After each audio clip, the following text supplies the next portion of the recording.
I'm just going to sign off, man. Like, this is a problem. Please edit that out.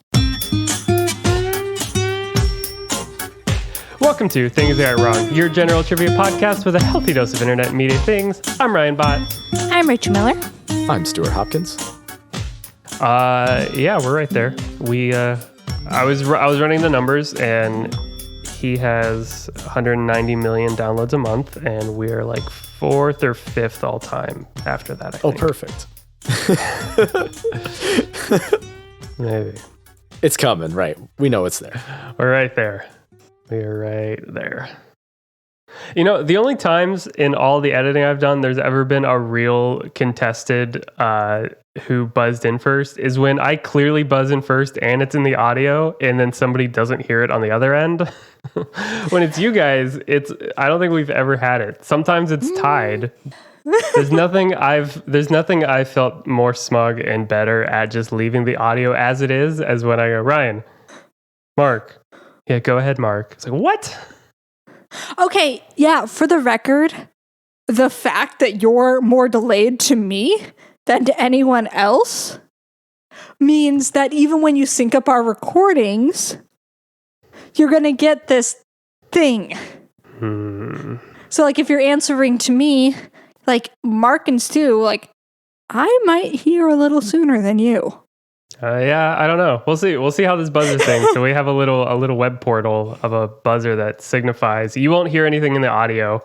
Although I do remember one of my favorite trivia podcasts that I don't think they record anymore, but it was called Good Job Brain. And they used to always have their barnyard buzzers. They had these toys and it would be like the cow and the pig and the horse. And that's how they would buzz in. Oh my God. So we won't have that. Probably to everyone's joy. We'll see about getting audio in there sometime, but that's probably a little ways off. But if we have a little more clear buzzing, or if what may inevitably happen is everyone forgets about the buzzer halfway through, we'll see. It's also possible that I've said moo instead of stew and you've never noticed. This has incentivized me to want to go back and listen to every single episode just for Stu buzzing in. Please do. And all the listeners that are currently active, go back and listen to everything again too. Are you saying that there are answers that should be invalidated? No, I probably missed the mark, but Well, I'm excited to get to some trivia. It feels like it's been a long time, but this is the very 45th ever episode, and 45 episodes. And we have 4 rounds of wonderful questions, and these 3 will try to answer and earn points. 5 for all Keyword the internet try. points in the world. Keyword try. And so if you're ready, we'll start, as always, with general trivia. General trivia, question number 1. Each answer will be worth 2 points. So call out and or buzz in. Probably do both if you know it. What children's author was quoted saying that every story ever told can be broken down into 3 parts? The beginning, the middle, not Roald Dahl. The beginning, the middle, and the twist. Rachel. Dr. Seuss? Not Dr. Seuss. Stu, do you have a guess? I'm completely blanking on the name. What children's author was quoted saying that every story ever told can be broken down into 3 parts? The beginning, the middle, and the twist. I got nothing. I need the second hint. Oh, that's it. Oh, that's it. That's it. Anyone else? We clear it out. Children's author. Oh, and Eric Carter. Not Carter? Yeah, Eric Carter. He's in the Very Hungry Caterpillar. Yeah, that's correct. Yeah, that guy. That is not it. I don't think there's ever a twist in the Hungry Caterpillar. No, it's all about the caterpillar eating the things. This is a children's author, and broken down in 3 parts: the beginning, the middle, and the twist. It should cue you into a little bit more of a horror scene. This would be... I'm not giving you points, but if you want to guess. R.L. Stein? This would be R.L. Stein. Oh. Children's of Goosebumps. I never read a Goosebumps book. Ever. I read his other series. He had another series. There was Goosebumps, and there was I don't remember. There's a different series he wrote that was like for like teen, like Goosebumps were for young teens, and like the other ones was for older teens. I don't remember what it was. I don't know. But Goosebumps writer R.L. Stein, for no points there. Question number 2. In the TV show Brooklyn Nine-Nine, the first Jimmy Jab games were held in 2008 when what former president of Iran came to New York? The first Jimmy Jab games. Jab. I forgot about it. One question in. In the TV show Brooklyn Nine-Nine, the first Jimmy Jabs, that's an important distinction. The first Jimmy Jab games were held in 2008 when what former president of Iran came to New York? No guesses. This is a very hard general trivia round. Oh man. But Here we go. So as the dialogue generally went, the Andy Samberg character tried to recall the Jimmy Jabs and the creation of it, and it was when the king of Iraq, which he was then quickly corrected as the president of Iran, Ahmed Jimmy Jab, first came into town, in which he was then corrected Ahmadinejad, the former president of Iran. Oh my god. Okay. The first Jimmy Jabs were in salute, well, not salute, but because they had to stay on force for Ahmadinejad. No points there. Question number 3. What American war marked the first time Congress voted to declare war against another nation? It was labeled by those opposing it as Mr. Madison's War. That would be the War of 1812. Question number 4. What name, which might surprise and be controversial to our Western audience, in ancient times was the Egyptian goddess, wife, and sister of Osiris, who protected children and healed the sick? Rachel. Isis. Yes. This would be Isis. 2 points to Rachel there. Question number 5. What author is largely attributed with writing the first nonfiction novel, published in 1966 about the murders of the Clutter family in a small farming town of Holcomb, Kansas? What author largely attributed with writing the first nonfiction novel? Rachel. Agatha Christie? Not Agatha Christie. Oh, nonfiction. Oh, we're in there. Nonfiction novel. Yeah. Published in 1966 about the murders of the Clutter family in a small farming town of Holcomb, Kansas. I know the book, and I'll give you the book or the author. I'm trying to remember the title. Well, no, I know I've read it. That's the thing. I know I've read it. I know the book. I'll give you either. I'm trying to remember the title. Be quiet. Any guesses? This is, I know you've at least heard of it. This is Truman Capote's In Cold Blood. Okay, yeah. No points there. Question number 6, the last question of the round. What common brand name is an anagram for expands and is defined as a synthetic fiber known for its exceptional elasticity? Rachel. Rachel. And I pressed the buzzer Wait. too. Oh. I forgot about the buzzer. Spandex, correct. I want to escalate this ruling because we have clearly said we're doing both buzzing and saying our names, but we agreed to say the names. All right. This second round should be a fun round. It is one I feel like a few of you will at least appreciate. It is colorful language. Oh, man. Oh, boy. This is a round where I have 6 questions that all have a color in the name of the answer. Oh, boy. Generally, for the most part, these are more obscure colors. Certainly should be able to get all of them, but, and that'll be the name of the thing. Generally, it is the name of something that also shares the name of a color. So you're not just saying, like, this color is orange. You're saying the color of the name of this thing also shares a name with the color. It'll make sense, I promise. Okay. Like, aren't you glad I didn't say banana? Exactly. Sweet. Is Sterling at that point yet? Kind of. He gets jokes every once in a while.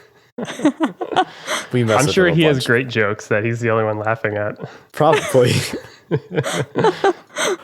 I'm not going to deny it. He's kind of on like the every time you say the word fart, it's funny phase. And so that kind of comes. Lasts till like they're like 40. I didn't grow out of it either. And so that's part of the problem. All right. Question number 1. In this 1859 battle, in which the French-Italian victory was renamed from Feuchine in celebration.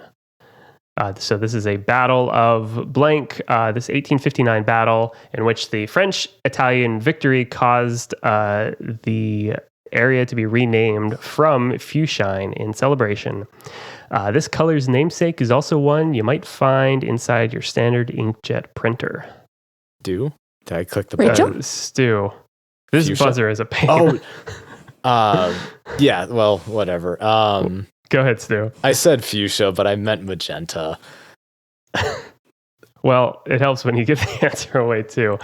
What were you going to say, Rachel? Magenta. All right. I'm going to give you each a point. I trust a little bit of good faith going on here. Sorry. All right. That would be the Battle of Magenta in 1859. So a point to each, Rachel and Sadu. Question number 2. Pessimism, fatalism, and menace all set the mood for this term originally applied to American thriller and detective flicks made between 1944. This would be film noir. What is that? Sorry, no. There is an R in that word. Film noir. Noir. No, it sounds like no R, but there is an R in the word. It's Noir.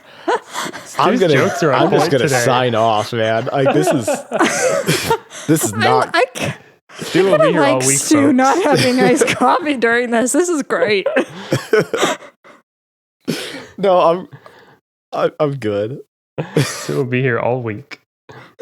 All right. Question number 3.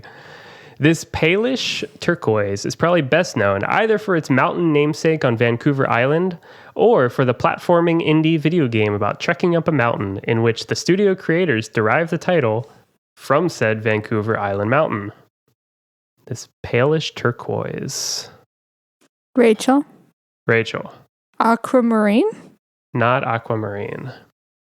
This palish turquoise is best known either for its mountain namesake on Vancouver Island or for the platforming indie video game about trekking up the mountain in which the studio Stu. Celeste, there we go. Yes. This would be a this would be Celeste Blue, which is a This is true. Stu has Do I get to make bird sounds? If you want to unveil that. I will put that out into the world. Ryan, everyone needs to know. Everyone needs to know my beautiful bird sounds that you have to listen to when you edit. Mm-hmm. That is 2 points to Stu there for Celeste. Question number 4. This silver shade is directly named from the country dubbed the Land of Silver and has been a haven since 16th century for mining silver along the Rio de la Plata. Rachel. Argentina. Yes. Nice. Argentina, which is a shade of silver or Argentine silver. Nice job. 2 points to Rachel there. Question number 5. This color, which takes on a burnt orange or brown umber, literally translates to baked earth and is normally used in sculptures. Rachel. Terracotta. I did see Stu come in after I heard Rachel, but I didn't hear anyone. I clicked the buzzer, but I already heard her say her this name. Is a so problem. I was like, I just will stay. My brain processed that like I shouldn't hit the button, but that I hit the button. But there's a button to hit. Straight from the mooer's mouth. Right, but if I already heard her say her name, then she's definitely clicked the button at that point. I heard Rachel way before I saw Stu buzz in. It's because I heard Rachel say her name even after or before I clicked. It's fine. I wasn't trying to get it. Yes. 2 points to Rachel there. And question number 6, last question of the round. This fictional street name is the central point for the families and neighbors of the Desperate Housewives and is a collection for a wide range of colors in the lavender, lilac, and purple variety. Rachel. I think I buzzed in too. Wisteria. I didn't see you on the buzzer, but I'll take your voice. I'll literally take your word for it. All right. That is the end of the round. The scores are as follows. Stu with 3, Rachel with 9. Ooh, boy. I like this buzzer. Going into the third round, this is our special round, bringing back movie soundtracks, where I will give you 4 song names, 4 song titles from a soundtrack, and you need to try to buzz in and give me the film. If we need more after that, I can also give you the year, and then I can also give you the lead actor. Okay. So each question gets 4 song titles in succession. So call out as soon as you think you have an answer. Also buzz in. Because this is... I will do my best to conflate the both in the most truest sense of who buzzed in first. Conflate them? Oh, good. Question number 1. Sea of Simulation. Miracle and Magician. Ring Game and Escape. Only Solutions. Not The Prestige. Rachel, do you have a guess? Inception?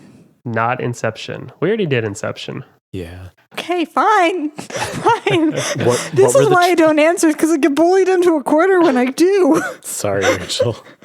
Thank you, Stu. You're the nice one. What were the songs again? Sea of Simulation, Miracle and Magician, Ring Game and Escape, Only Solutions. Do you want to take a stab at it before I give the year? Sure. Is this... I get to take a stab at it. That's the rule. You just know that I'm not going to get it right. And I know it's not right, but Water for Elephants? Not Water for Elephants. The year is 1982. Oh. It is Tron. Oh, yeah. I would probably give you either in that situation. There's a few where it's worth being a little loose on. And obviously the lead actor would be Jeff Bridges. That would be Tron. Nice. Question number 2. Oh, good. I tried to watch Tron maybe less than a month ago, and it's bad. It's really hard to follow now. It's Sark, right? Oh, it's Clue. That's right. Sorry. Sark is the... I was trying to remember as I was watching it, the name of the like arcade. I guess it's not really an arcade, but like whatever the hangout spot they all hang out is. Yeah, Flynn's, I think. I wanted to make note of that because I figured it was a good trivia topic, but it's hard to watch Tron. It's true. Right. All right. Question number 2. The Great River. A Journey in the Dark. A Shadow of the Past. The Prophecy. Some of these are very hard. This game in general is fairly hard. See, the thing is, I know A Journey in the Dark. I know that one for sure, but I don't recognize the others at all. And I know that the soundtrack with A Journey in the Dark really well, which is a problem. Stu. Is this The Matrix? Not The Matrix. Thank you. Guess. The Great River, A Journey in the Dark, A Shadow of the Past, The Prophecy. No other guesses? No. You don't want to take a free guess? Oh, yeah. Is this one of the Lord of the Rings? Yes, it is one of the Lord of the Rings. Oh my is this the Fellowship? This is the Fellowship. I would have taken Lord of the Rings in general, but... Okay, because... the thing is, I recognize Journey in the Dark. I know that one for sure. But the other ones, I was like, I can't remember if the prophecy was it or not. These are about the only 4 titles that didn't have The Hobbit's Journey or something like that in it. Yeah, I actually could probably hum A Journey in the Dark. We didn't get to that was her first guess. She gets 2 points for that one. This was the Fellowship specifically, but I would have taken Lord of the Rings in general. I would also watch Gandalf's Beard, the musical. It's like Fantasia with beards. Oh my. I love it. All right. Question number 3. The girl gets around. Dancing in the sheets. Holding out for a hero. Stu? Stu. Shrek 2? Not Shrek 2. Okay. It's really hard when I see you buzz in and then I don't hear you immediately. Sorry. The girl gets around, dancing in the sheets, holding out for a hero. Let's hear it for the boy. I have another guess too. Anyone else first? No, I'd like a year. All right. The year, I'll reset it. The year is 1984. Stu. Rachel? Stu. Pretty Woman? Not Pretty Woman. Okay. Rachel. Dirty Dancing. Not Dirty Dancing. Got another. I've got like 3 more lined up ready. Footloose Yeah. is the correct answer. Nice. Let's hear it for the boy. 1984, starring Kenny Wormald. Which I don't know if that would have given a whole lot away, but... No. Question number 4. Ghosts motif. The banquet fanfare. The dark forest. Family portrait. Rachel? Rachel. Casper? Not Casper. Can you say them again? Yeah. Ghost motif. The banquet fanfare. The dark forest. Family portrait. Oh, Stu. It's Stu. Harry Potter. Yes, this is Harry Potter. Oh, geez. Whew. The family portrait. The dark. I know it's hard to hear these names. You have to think about almost like plot points. Right. Ghost motif, the banquet fanfare, the dark forest, family portrait. This is specifically 2001, the Sorcerer's Stone, but I would take Harry Potter in general. 2 points to Stu there. Thanks. Question number 5. Marcia Without Hope, the ecstasy of gold, the desert, the strong. I was going to say Metallica for a second, but then I realized. Marcia Without Hope, the ecstasy of gold, the desert, the strong. This is probably the hardest one of the round, but I guarantee you have heard a couple of these songs in more than just the film itself. Stu? Stu. Is this Wild Wild West? Not Wild Wild West. Any other guesses? All right. The year is 1966. Stu. Stu. The Good, the Bad, and the Ugly. Yes. Nice. Thank you. This is The Good, the Bad, and the Ugly, which I think the lead, the wah, wah, wah song is, I think that is self-titled, The Good, the Bad, and the Ugly. I could be wrong, but I almost guarantee everyone has also heard The Ecstasy of Gold. It's been in 1,000 car commercials. And it's really cool. I remember I was at home. I was at my parents' house over one of the holidays, and I was with my mom working on a puzzle, and my dad was watching The Good, the Bad, and the Ugly in the living room, and I just heard this song, and it is so iconic to me. Like, it instantly clicked. Oh yeah. The Ecstasy of Gold is worth checking out. It's like there's a bunch of like remix versions of it and stuff. It's really cool. But yeah, The Good, the Bad, and the Ugly. Clint Eastwood's 1966 film. That is 1 point to Stu there. Question number 6. Last question of the round. Eye to Eye, Journey to the Island, Remembering Petticoat Lane, My Friend the Brontosaurus. Yes, Jurassic Park. Although I missaid it is the Brachiosaurus, but that is Jurassic Park, 1993, led by Sam Neill. Sorry. Not the top billed actor. Yeah, not the top. Jurassic Park would be a great one for a movie club if we ever get around to such things. Ooh. Yeah. Tron was hard to watch. It is kind of cool watching them in the Tron system, but it's also like, this is the most 80s thing in the world where they just have like neon lines on them. Yeah. So it is a close game. Although if it's puzzles, I'll just fold my cards now. It is not Is that not the metaphor? folding your puzzles, shuffling your cards. Shuffling your Well, cards. Ryan can tell you great stories about how I think two things do belong together when they don't. Like two songs, two phrases, and then music. And I'm very convinced of my beliefs in them. Like, let's get ready to rumble. Ba-da-da-da-da-da. No. And no, that's not how it goes. It goes, are you ready for this? Ba-da-da-da-da-da. Da-da-da-da-da. This round is not puzzly. It is one of our classic final rounds. It is What Comes Next, where I will give you 4 items in a series, and you need to give me the 5th while also determining the order in the sequence that is being asked. So, question number 1. Montgomery, Juneau, Phoenix, Little Rock. What comes next? Montgomery, Juneau, Phoenix, Little Rock. What comes next? Rachel, Sacramento. Yes. What? Nicely done. Of No, the dates. the states and, alphabetically. and then name their capital. Yeah, by their capital. Yep. Nice job. 2 points to Rachel there. Question number 2. Meter, decimeter, centimeter, millimeter. What comes next?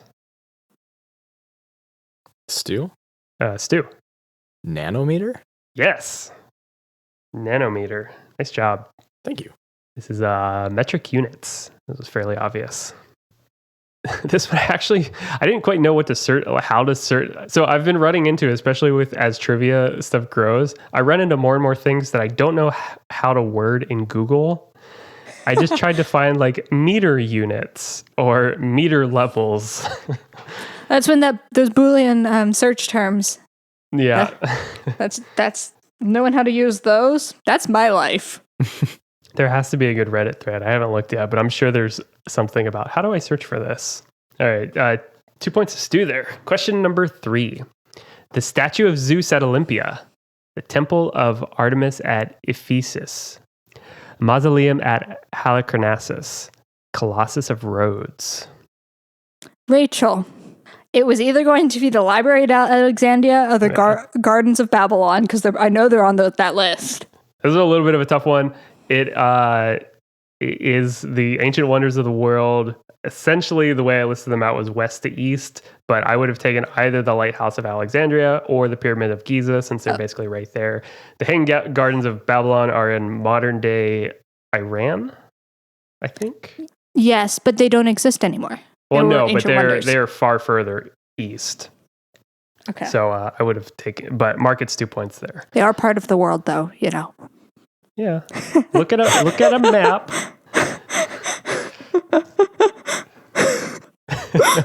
I will bring out the maps. I'm just salty I didn't get the answer. Question number 4. Hydrogen, helium, lithium, beryllium. What comes next? Stu?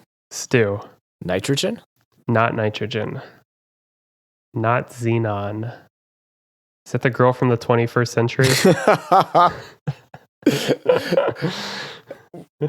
I'm going to... Disney Channel original movies were great. I was going to say... Rachel. Potassium? Not potassium. Hydrogen, helium, lithium, beryllium. What comes next? Rachel again? Oh. Rachel. Sodium? Not sodium. Stu? Boron. Yes. Number 5. Boron. I think we had another question about this at some point too. We did, yeah. It was the 2 ones that begin with B. Yeah. I have a friend whose username is Boron5, and so it always clicks from that. That's awesome. I love the most random things that you can pull a bit of trivia from.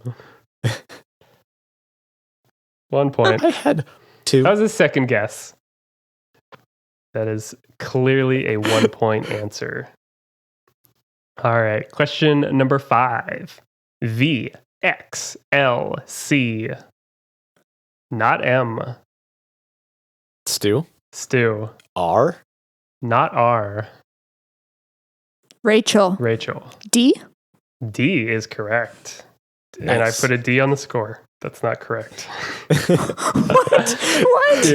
D points. You get D points. It's because I've been critical. I deserve it. You do not get 500 points. V for 5, X for 10, L for 50, C for 100, D for 500, and then M for 1,000. But Rachel gets 2 points for D. And question number 6, the last question of the game. Venezuela, Vietnam, Yemen, Zambia. What comes next? Stu. Zanzibar? Not Zanzibar. Zimbabwe is correct. Zanzibar is not a country. It is a part of Tanzania, which I've been to, by the way. Have you really? Yeah. Huh. And we'll order it from Zanzibar. Nice job. That is Zimbabwe is obviously alphabetical, in order of alphabetical countries, Zimbabwe being the last, at least per English spelling. I don't know if there's maybe a difference in other languages, but yep, Zimbabwe there. That is the end of the game. Neck and neck. Rachel pulling out ahead, getting the Nice big win. job. Nice. Is this 2 in a row for me? It's 2 in a row. I think it is. This is like my third since like September of 2019. This is great. Big win. Nice job. All right, that is the end of the game. Buzz in if you have anything else to say. I like the buzzer. We're still gonna have to figure out how to balance voices and buzzers, but I think it's fun to look at. All right, let's get to some picks. Where each episode, a couple of us give a movie, a game experience, something cool like that we recommend that you check out. And Stu, today you have a pick. I do. I don't know if I'm saying this right. So mine is actually for a mask. I believe it's pronounced Ura. It's Oura. The website is Uragami. So OURAGAMI.org. They are. Wouldn't it just be origami? It would be origami. Yeah. So maybe it's called Aura. Fair enough. I don't know. OURA. Regardless, these masks are fantastic. So they're a little bit on the expensive side, but they are really, really good. They're reusable, which is fantastic. You can just wash them with, some like dish soap or something. It's really gentle. You're actually not supposed to put them through the washing machine. But it is rated for a like surgical level. So like these actually, if you go on the website and check it out, there is an actual, trying to think of the right word. There's like a certified rating or like standard that they have to meet. It's like EN like 137 or something like that. And they meet all of those standards, which, pretty much makes it like the best thing you can buy essentially. They come with both an N95 or not an N95 if you want. They do go fast, but they are awesome. They're really comfortable. Like I don't get headaches when I wear these, and they're kind of nice because when you breathe in and out, there's enough of a give on the fabric that it suctions in and out against your face. And so you actually kind of create like a tight seal there. They are just excellent overall. They're woven with like four different layers. I like them. I like it a lot. It looks nice. It's simple. They have some pretty cool colors, and yeah, I feel okay when I wear it. Yeah.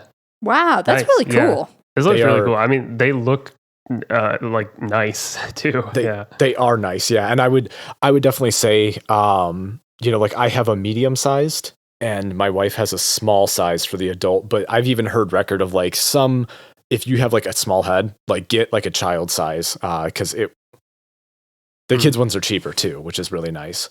Yeah, like it's honestly, it's awesome. It's nice. I feel safe when I go out with it, as safe as I can be. Yeah, sure. Which is great. Yeah, this looks really cool. And I'm curious. I'm kind of tempted because the one thing you said was like the suction thing, which would be really cool because granted, I'm taking all of this super seriously and we're really not leaving the house much, but even the few times I'm like grabbing packages or anything like that, like the masks that I have immediately fog up my glasses like instantly. So something like that maybe worthwhile. And yeah, I mean, it's, you know, this stuff isn't going away for a while, and it's definitely something that is probably worth investing in. So that's really cool. Thanks. Yeah. Do they have a use limit, like how many wears or like how many washes or anything like that? It's a while. Yeah. Okay. You know, it's a long enough time to where it's like, okay, if you need to buy another one, like you probably, you know, it's not going to be like, you know, one and done. Or even just like 2 months from now. It's a long time. A pouch that's also antimicrobial. So if you want to wrap your mask in that and put it in your pocket and not worry about like contamination or anything, you can. It's actually, it's really slick. I love the packaging too. It's all like super silver and metallic looking, but it's like, I don't know. It's one of those things like I like good packaging. And so when it came in and like I opened it up, it was like, oh, this is actually really, really nice. It is the Apple of masks. It's so good. Like I said, like I know they're a little bit pricier, but I can tell you they're worth every penny of it. Yeah. And they even have financing in case you're like, I need this, but like I don't want to pay this much. It's like $12.50 a month. Nice, very cool. That is Aura. Make sure you spell it right. Is OURA is the brand, and Origami OURAGAMI.org. Correct. These look really cool. And their site's really pretty. Their site's really pretty. And I love the mask colors too. I have the dark blue one and my wife has the pink one, and they look really nice. The lilac one looks nice. It is a nice wisteria color. It is. So you can gossip about it on Wisteria Lane. True. Very cool. I have a pick as well. Mine is, which probably everyone's at least heard. This is the Michael Jordan documentary of the 90s Bulls. This is the Last Dance. It's really awesome. I mean, I certainly grew up of that era. I loved the Bulls as I grew up in the 90s, and Michael Jordan was awesome. It was just one of those things as a kid. But essentially, if somebody doesn't know the story, so the 90s obviously were dominated by the Bulls in basketball. They won they won 6 championships in 8 years, I think. And essentially the last year is this crazy story about before they went into what would be the final year of basically that franchise. The coach was told he is not coming back. The team is not coming back. They're not going to be able to afford to pay everyone. Their owners are crazy and still are, and their GMs and stuff. They basically told the greatest coach of all time, essentially, that you could win every single game of the year and win the championship, and you're not coming back. So essentially, at the start of that year, they brought out a playbook and their game for the year, and it was The Last Dance. Like, we know this is it. And the whole documentary, it's a 10-part documentary that goes through, it's basically all about Michael Jordan, but it kind of goes back and forth between this last 1998 year and Jordan getting drafted, all of the key players, Scottie Pippen, Dennis Rodman, Steve Kerr, Phil Jackson, the coach, all of this stuff. And essentially, in large part, as we find out from the current commissioner of the NBA, and I know I'm not necessarily preaching to the choir here about sports. I know not everyone follows it, but I would say that the current commissioner of the NBA has done a lot of really, really good things. His name's Adam Silver, and actually helped inspire and get Michael on board with having essentially a ton of cameras around him these entire couple years. And not a lot of people knew how much footage was being captured for the 90s. And he sat on this for over 20 years.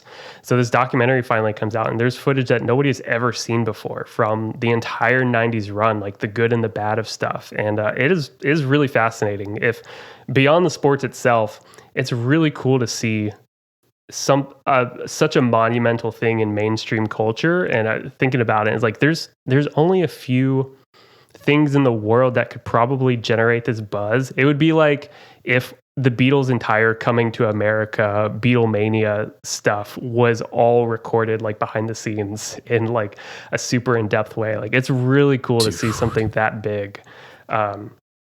So whether you care about basketball or not, like, I think the 90s part of it is really cool, because the 90s are kind of a weird era where we had all the technology to do this stuff, but like I don't know of that much stuff that kind of catalogs the 90s.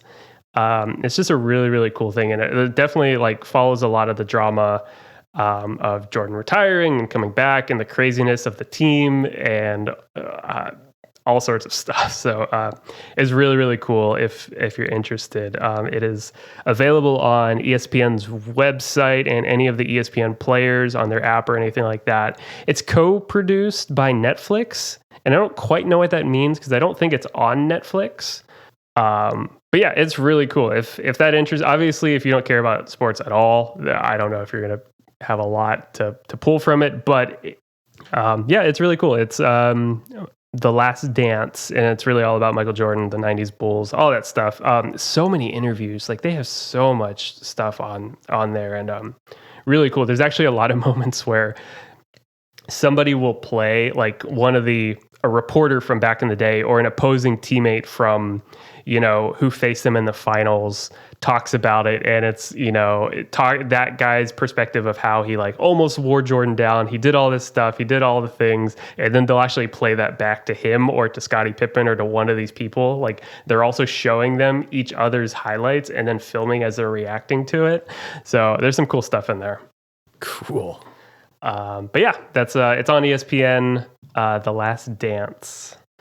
And that's the end of the show. If you have a pick or anything else, we definitely want to shout some of that out. Email it to thingsigotwrong@gmail.com. Also check out the website at thingsigotwrong.com to check out all the past episodes. The next episode will come out at the end of June, and that'll be the round robin game. So check out that. And thanks again to the team here. Thank you, Ryan. Thank you, guys. You guys are awesome, and congrats, Rachel, on the big win. Thanks. And 2 in a row. Until then, we'll see you later. Bye. Bye.